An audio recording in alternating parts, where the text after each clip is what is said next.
there are literally millions of dollars at stake, and the only way to really put that into proper context is with fake stocks and imaginary money. Welcome to The Beat. It is Wednesday. Isn't all money imaginary these days? It's a social construct. That's Jeremy Birmingham. I'm Austin Ward. This is The Beat. It is brought to you by the Waterworks, and we promised it last week. Got a bunch of questions about players with NFL draft decisions for Ohio State, who could come back, who could go.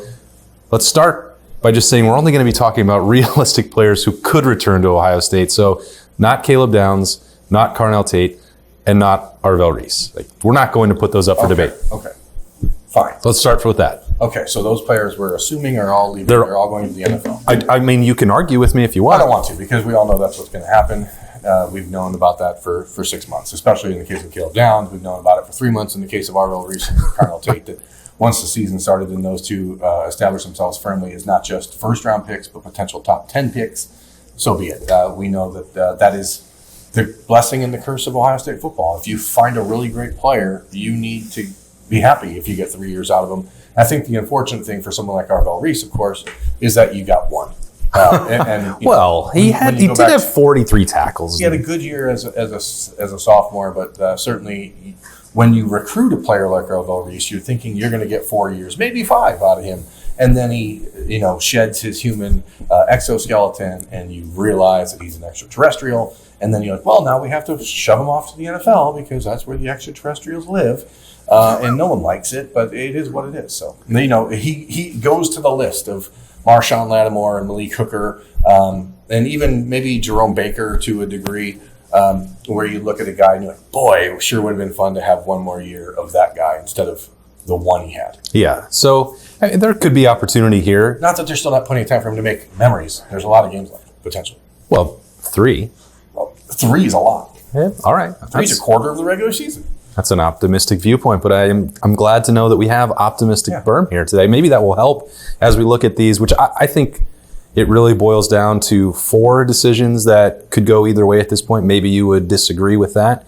But at the top of that list is Ohio State's defensive lineman, and Caden McDonald is at the top. And so it's a buy or sell situation, buying a return or selling a return.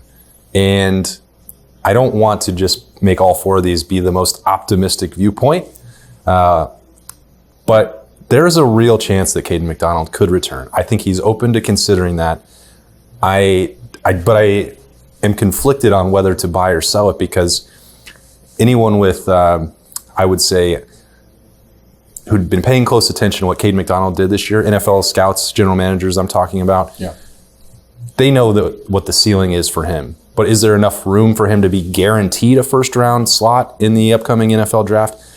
I would say probably not. And I think we all could come together. And this is the part where I say mock drafts don't reflect the reality of how difficult it actually is to be a first-rounder. You're seeing some that have 6, 7 Buckeyes in it. That's probably not going to happen. And Caden McDonald and maybe to a lesser degree Kenyatta Jackson both go in this same group, where you could see how some teams would view them as first-round talents, but may not be in a position that they would actually take them in the first round. So if Caden McDonald's not guaranteed to be a first-rounder, which I don't know that the feedback is going to lend itself to that, he's open to a return in Ohio State. I think should pay him like Jeremiah Smith level money to come back, because he's probably the most difficult player to replace on this roster.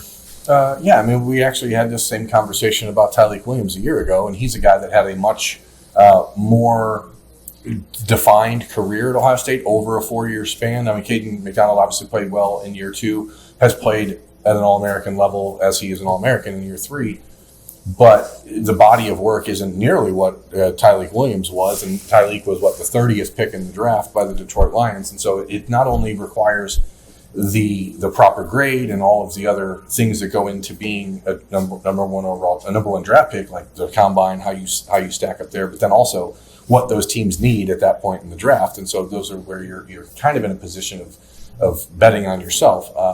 There are a number of things that I think lend itself toward Caden returning, which is the opportunity to continue to learn under Matt Patricia for another year and to work with Larry Johnson for another year, because it seems like he is, at least at this point, committed to returning to Ohio State as well. And I think if if we could get like an honest sit down with Larry Johnson, I think he would say that this has been one of his most enjoyable years in a couple, if I had to guess. It's also been one of his best. He has 4 guys that are playing right now that he had to like bring through the fire. And I think Larry Johnson really enjoys that.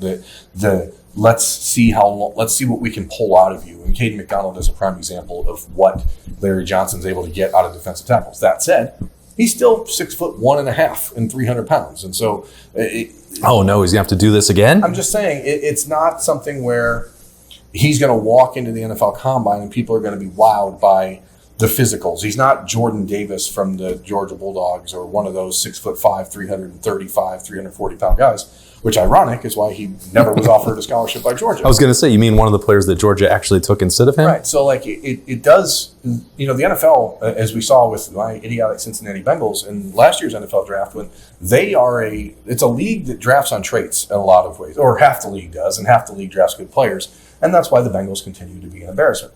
But regardless, Caden You shouldn't have gone to that game on Sunday. Caden McDonald is going to have to make some of those decisions based on where is he going to fit, where is he going to fall, and if you have an opportunity to make a couple mil potentially to return to Ohio State and then put off the other money for another year, knowing you get to play with guys you love, knowing that you're in a situation you're entirely comfortable with, the legacy of senior days and all of the other things, I think maybe it's a conversation that is more realistic than I thought it would have been 2 months ago. Yeah, and so the reason that I say that I view these similar, at least that's my understanding of it, and it doesn't matter what I feel, it's ultimately going to be decisions made by Caden McDonald and Kenyatta Jackson and then Ryan Day and Mark Pantoni and Larry Johnson and all a bunch of agents that I've never met and never will.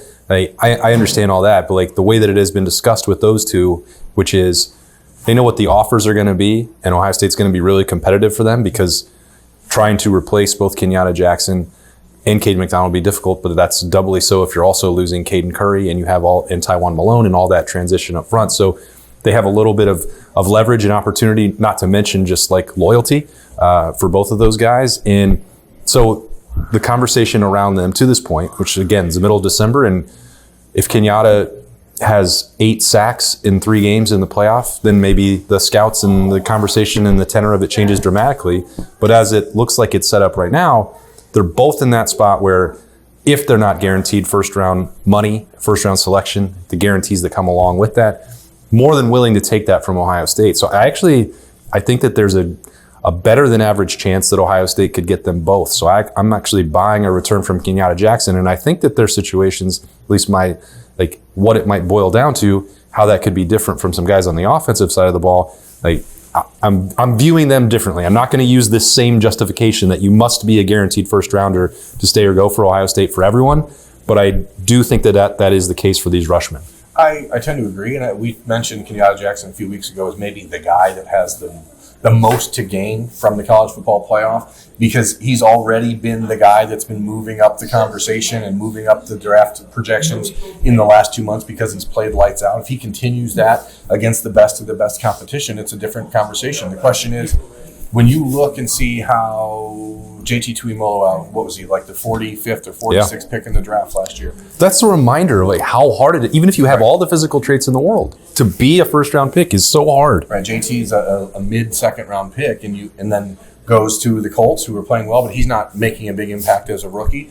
You have to, again, these are the things you have to weigh out. Is it more valuable for a player like Kenyatta Jackson to build on this momentum, to continue to have the offseason where Matt Patricia and Larry Johnson install more for him, give him more freedom, give him more flex? Kenyatta Jackson, I firmly believe, has the ability to be an elite pass rusher if he was given the opportunity to just say, go get the quarterback every snap. And obviously that's not the Ohio State defense. They play a very conservative front. They're trying to cage in quarterbacks. They're trying to do all those things to limit big plays. But when you limit what you give up, you also limit what you can take at times. And I know that frustrated Kenyatta Jackson earlier in the season, but you start to see now the results of where he's at, and you're like, man, it's starting to come on. And you get kind of excited if you're an Ohio State fan by thinking, well, what would he look like with 1 more year, 10 more pounds, holding calls that were allowed to be called against the Buckeyes defensive linemen. So there's a lot that he has to gain, but he's also, I can't sit here and say that Caden McDonald's going to go to the combine and people are going to look for more because he's not going to blow you away physically other than his first step and maybe his bench press numbers. But Kenyatta Jackson at 6'5", 270 pounds, prototype. He's the prototype. And so you do wonder of the two. I think that if I had to place a wager on which one of those guys would be a surprise, It's called buy or sell. If I was buying, I would. If Ohio State wins a national championship, I think Kenyatta Jackson will have to have played himself into being a first-round pick. Sure. And so that's where I think things change. I'm not sure that anything Caden McDonald does from here on out is going to change fundamentally his ceiling. And I think he's going to be a really good NFL player. As a Bengals fan, I watch him and I think of Geno Atkins, and you can see where that would be a lure to the NFL. But Kenyatta Jackson, when you look at him, you're like, that's what we want. Yeah, that part will be, I think, pretty easy for him, which is also why, Ohio State would pay a premium to get him to come back. That would be true for everybody that we talk about here. But there is the other side of it. I mean, you talk about Ohio State's defense. There is an onus put on Ohio State to get these two back because you are losing if they go. I mean, we're I think in agreement that the only returner starters on this defense are very likely to be Jermaine Matthews and Jalen McClain. Yeah. And so if you can double that by spending a little bit more on Caden and Kenyatta maybe than you would have wanted to initially, it's probably worth it just for the continuity and just for the stability of the defense next year. Well, it goes to my point as well, like the situation that they have. And I hate putting it in these terms for college football, but it is the way of the world. There's no way around it at this point. Like, they have incredible leverage. And I don't think that, and I'm not saying that as a negative. I'm not saying that Kenyatta Jackson and Caden McDonald would try and hold up Ohio State for extra money to come back because of that situation and at the expense of surrounding themselves with other talented players and other opportunities to still compete for a national championship next year. But like, their agents are going to recognize that, and it's going to be expensive to keep them. But I don't think that would be an impediment. We've seen, where is Ohio State Birm going to spend their money? Roster retention. These are the players that it won't come cheaply, but Ohio State has poured a lot into them already. Neither one of them have expressed any desire out really at any point, despite some of the rumors and uncertainty that existed throughout Kenyatta Jackson's career, which seemed largely unfair to him. Like, at no point has he himself said, gosh, this place stinks. I want out of here. I can't wait to be done. Like, that's every time we've actually talked to Kenyatta Jackson about that, it's been loving Coach Johnson. It has been about the brotherhood, like all these other things. And that's public conversation, but he's also backed that up throughout his career. And that's more now than ever. I mean, this is a guy that has become a leader on this team, and not just a on-the-field leader. He's an off-the-field leader. He's an emotional leader. He's a mature leader on the defensive line. And if you want to try and build on the success of this year's defense with Matt Patricia, when you have to completely scrap it and start over with the entire front seven, it's worth spending a little bit of money. And because, again, that leadership vacuum, I think, is a bigger reason for that than anything else. And Kenyatta's proven in spades this year that he's that guy. I mean, this is a guy who comes back and becomes the Block O next year, and you basically write your ticket for the rest of your life, and that still has value. Yeah, well, you can also, Birm, get your money's worth and keep your home winter ready with the Waterworks and Hetter Energy Savings Plan. Get priority heating service, members-only savings, and continuous comfort all year long. Call today to schedule. It's the Waterworks and Hetter, 614-232-2222. And it's a good time of year to do that, folks. It's been pretty darn cold out. Don't let it break. Make sure that you address those problems before they arise, which is something that you can do as Ohio State is building this roster. I think we agree on Jermaine Matthews. I don't know that we have to belabor that point. We think he's coming back. I think it would be a surprise if he didn't at this point. But so as we look over at the offensive side of the ball, this is a spot where Carson Hinsman is not going to ever be guaranteed of being a first rounder. And I don't know that that's what the decision-making process will come down to him for. I think that this is you're not supposed to waffle. You're not supposed to go 50-50 on a buy or sell. I don't have a great read on it. About a month ago, I would have sold the idea of Carson Hinsman coming back, and then, talk to some other folks like, well, if you look at this center class, if you look at the opportunity, if you look at what maybe Carson Hinsman could potentially get for one more year of development at Ohio State, yeah, maybe there's a good chance. That is a coin flip for me. So based on what he has said publicly, which is the very worst way that you can make some of these decisions, I'm going to buy it tentatively. Yeah, I think that's fair. And also, I mean, you and Adam the King Television's Adam King? talked about it on Tuesday morning's episode of The Beat. If you think about Jeremiah Smith and the potential chip on his shoulder for not winning the Blitnikoff Award, how does Caden McDonald feel not winning the Lombardi Award or the Outland or whatever award that was? How does Carson Hinsman feel about not winning the Remington, despite having the year he had? And I don't think he made a single mistake all year long. So, like, you wonder if those things play into this at all. Again, but what's the threshold, right? We're talking about Caden McDonald and Kenyatta Jackson as if you're a first-round pick, you have to go. We know Carson Hinsman's not going to be a first-round pick. So the question is, if you're promised to be a day 2 pick, is that where you're at? Because I don't think that you can guarantee that by any reasonable measure, because center is such a unique position. It's something that has to be wanted. Obviously, he's played guard. He played tackle in high school. He's got a lot of versatility that makes him valuable to the NFL. But it's also, to me, a guy that finally is becoming what everyone thought he was going to be. And I don't know. I think it's a matter of personal preference when you start to ask yourself, how much does it take to be satisfied? And if Ohio State wins a national championship again, what really else is there for Carson Hinsman to do? Yeah.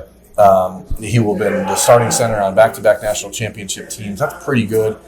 Does it matter to win the Remington? Does it matter to be a 4-year guy? Does it matter to play again with Julian Sayin and Jeremiah Smith and all those guys? We just don't know what motivates everyone, other than for Carson Hinsman getting on a Dr. Pepper commercial. But I think that he's a guy, and the same conversation goes for Austin Birm as well, who we're not really ever discussing as whether or not he would be an early entry. But he's playing the premier position, one of the premier positions in sports, and being dominant, but no one's mentioning him. And I think he's in that same conversation. So, you have to lump all these guys together in a way and say, what will keep them together? And while Caden and Kenyatta have totally different decisions, I do think that the brotherhood element of things on this offensive line, knowing that they can bring back everyone, I wonder if that is something that can have a little bit extra weight. Hey, everybody, it's Birm. Jeremy Birmingham from the Austin Birm Show on 97.1 The Fan. It's confession time. I finally stopped pretending I was fine and started Awaken 180 last Monday. I've watched Austin melt away. I've watched Brandon shrink in real time. I've seen Scotty Vegas and those guys all look like they're aging in reverse, while I've continued to hold on to 40 additional pounds from the COVID years like it's a media credential. Now, of course, spending 6 hours a day in the car multiple times a week doesn't help, but we all have excuses. The holidays, that's another excuse, but I'm dropping that and already cruising through week 1 with Awaken 180, feeling the difference. I just feel better, primarily in my joints, and anyone who has arthritis like me knows it's not a joke, especially as we get up there in age. The decreased inflammation I'm already feeling is awesome. There's power in waking up eager to start the day, and Awaken 180 is giving that to me. If you've been watching everyone else succeed, thinking, yeah, maybe someday, trust me, someday starts today. I weigh in next week, and I bet I'll already have lost 10 pounds. Do yourselves a favor, do what we all did, and choose the solution for weight loss online at awaken180weightloss.com. Yeah, and I think I wasn't even planning to include Austin Birm in this, which is unfair to him based on the season that he's had. But, 1 year as a full-time starter, doing it at tackle, a lot of the conversation and I think the evaluation feedback that he's been getting from that level is probably not an NFL tackle, certainly not an NFL left tackle. So, would another year? That's the hard part. For a guy that's playing a position he will not play in the NFL. 100%. And so how does that factor into his decision-making process? I really don't know. I think it does lend itself to, what would that mean for Ohio State's offensive potential, offensive line potential? What's the rest of that room look like, for next year for Sareveld? Where Hinsman, it's you've played so many games already. Yeah.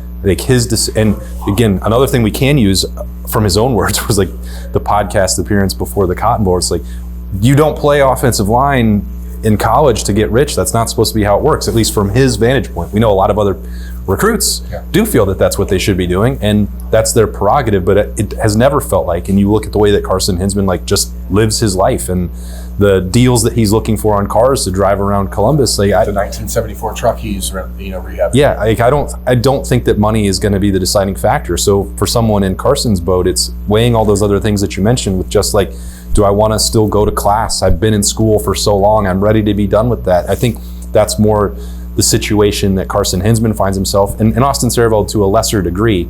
He just doesn't have as many starts under his belt, and I think he'll be a difficult evaluation for NFL scouts and general managers throughout the combine, which is not to take for granted what he gave Ohio State or how Ohio State would repay him for that going into next year, because when you're looking at the tackle situation, it's not that hard to find other configurations for what Ohio State might do if they lost Carson Hinsman. Right. It gets a lot more complicated if you're trying to figure that out at tackle. You have Ian Moore, you're going to likely have Phillip Daniels back to do that, and then what? I mean, you're going to spend that money in the portal, you're going to spend it on Austin Sarabeld. I think Ohio State would prefer one thing over the other. That's where you're talking about leverage, right? I mean, Carson Hinsman, as good as he's been, as a potentially two-time starting center of the national championship, he's not going to have the leverage that Austin Sarabeld would from an agent standpoint. Sure. Because Austin Sarabeld would be a returning left tackle as a fourth-year guy and an all-Big Ten level performer, and a guy who probably should have received more All-American attention than he did. So it changes things because Ohio State does have Josh Padilla ready to go as your center for next year and beyond, or Jake Cook, or whoever emerges. So it is harder at tackle, and so that does change the conversation because Austin Sarabeld's return is worth more to Ohio State than Carson Hinsman's probably. So Yeah. it does entirely change the conversation. But when you mention a guy like Carson, the things that are important to him may not be the same things that would be important to a defensive tackle or a defensive end. So it's a weird, like, I think that's the challenge for Mark Pantoni and Ryan Day and the collectives and all these people, Logan Hiddle and these guys trying to figure this out. Like, What do you want? what do you want? What do you need as a team? But then what do you want on your roster? Yeah. Because you don't want to lose players like Carson Hinsman, who are truly leaders on this team and have been an absolute stalwart for the last year. Yeah. So the last one that I wanted to include is basically just a pure dart throw on buying or sell, because we've done one on-camera interview with Max Clare, talked to him a couple times on the side, of course, but I don't know what primarily motivates him in this conversation. The way that he's being viewed and putting mock drafts and that conversation with a grain of salt as you have to, it's like a day 3 pick for Max Clare right now, because he's still trying to develop as that all-around blocker, all-around tight end, the things that he was trying to come to Ohio State to accomplish. I don't think that was done after year 1, at least not to this point. So for him, does this become more of a financial equation? How much, if Ohio State is facing the prospect of losing both Will Kazmarek and Max Clare at the same time, is that a leverage piece for him? Does he recognize how much further he has to go to do all the things that an NFL tight end needs to do? I think probably. I mean, he seems like a pretty bright guy based on our experience around him, and he made this choice like almost out of the blue to go to Ohio State with an eye on getting to the NFL level and becoming that. So I'm buying Max Clare returning, but again, that's the most guesswork that I've got for any of these guys. I'm buying it but it's from a tea leaf standpoint, because if you watch the way Ohio State ended up handling the tight end position in the 2026 signing class, they had Corbin Fordham from Florida committed for a year. When Florida State came in late and offered Corbin a smallish amount of money, all things considered, Ohio State said, we're not matching. They ended up signing Nick Lauder, who they flipped from Louisville 2 weeks before signing day. That is not a big name, big money NIL winner for Ohio State in the class of 2026. And so when you look at it from that perspective, I think the conversations with Keenan Bailey have probably been trending toward Max returning, and that Ohio State is trying to shift funds and allocations for the tight end room into Max Clare, which would make sense. And again, he had a good year. He's 3 catches away from breaking the Ohio State all-time record for tight end receptions in a season, which, it feels like it's not that many. He's done it as quietly as humanly possible. If the Buckeyes get 2 games, he's going to finish the season with 50 catches. And, I think that's probably, I said at the beginning of the year, I thought he'd finish second on the roster in receptions. It's in the ballpark. Yeah. If the Buckeyes turn to him a lot in the playoff, but he's had a good year. He's not had a great year. He's not had a year that says to you, I say, that says he's a guaranteed day 1 or day 2 pick. And I think that, tight end is such a unique position. But then you look at Ohio State players in the NFL. Jeremy Ruckert's still in the NFL. Nick Vanette is still in the NFL. Jeff Hireman had a long career. You see Luke Farrell still in the NFL. Like, the Buckeyes have done a great job developing tight ends. The NFL knows that. So, if you're a 5th-round pick, you're probably going to be in the NFL for a while. But Max Clare has a lot of room he can still improve, and I think the Buckeyes are planning for him to return. Well, and outside of Jeremy Ruckert, the others that you mentioned, who's the guy who's most like that right now? It's Will Kazmarek. Yeah. So he's already going to be in that draft class. He's already going to be in that pool, and some of that comparison will go head-to-head. And which one is a better blocker. I think that part is obvious. How much stock does that go in for the NFL decision makers versus, well, Max Clare might be better as a slot weapon and do the Jeremy Ruckert things like that. That's also the complicating factor when we're talking about how the NFL draft board shakes out. It is up to the teams to make that decision. So you have to be as informed of that as possible. I know Ohio State's been working on that throughout December so that by the time they get back on the practice field this week, by the time that they get an opponent after Texas A&M and Miami play on Saturday, that they can put all of that to the side as much as possible. You can never turn it off completely, but so that when you get to Texas, when you get to New Year's Eve, you're not thinking about, gosh, how does this influence my decision? Yeah, and there were 2 first-round draft picks at tight end a year ago with Colson Loveland and Tyler Warren. Both those guys are like 6'6", 255 pounds, complete tight ends. Max Clare, I assume, in a honest conversation, would be pretty frank and say, "Hey, I'm not that guy yet." Yep. And so, can you get there? I don't know if another season at Ohio State would guarantee he gets into that conversation, but I know that the odds of it would go way up. Yep. And that's the thing. He's a kid from Cincinnati, 2 years at Ohio State, making good money to return. I think that there's a real value there for him and for Ohio State. And again, that's why I think we saw the Buckeyes move the way they did in the signing class once they had some decisions to make after Corbin Ford decided to flip to Florida State. Well, the stock market is always changing, and these answers could change as well. But that's the way we see it right now on a Wednesday, in the middle of December, as we are getting ready and waiting for Ohio State to get an opponent. Here's what we got the rest of the week. A 3 Things Thursday on the beat. A little talking stuff with some local players. Ooh, that's spicy. So I'm just going to throw a couple interviews together and make people give people a chance to know some of the kids that are signed with Ohio State, but also some that are local names to know. Fantastic. Didn't even know that was on the way, but that will be a treat on the 97.1 The Fan YouTube channel, 10TV, 10TV Plus, anywhere you get the audio only feed, Apple, Spotify, Roku. Then guess what, folks? Another mailbag. So many questions last week we couldn't get to, and we need so many more that we'd love to dive into as we get to the midway point of this month and the off week. I guess this is a true bye week. I need to adjust my own vocabulary for this one as Ohio State waits. So if you want to send in those questions, it is theaustinandbermshow@gmail.com, theaustinandbermshow@gmail.com, and we'll get into that on the beat on Friday. All of it is brought to you by our great friends at the Waterworks. Make sure that you check them out. That's it for a Wednesday Stock Watch, though. Still going to be in that holding pattern till Monday, what is going to be a media bonanza with both offensive and defensive media day in one. So stay tuned for all of that and all of our Ohio State coverage right here at 97.1 The Fan and 10 TV. He's Birm. I'm Austin. We'll talk to you later.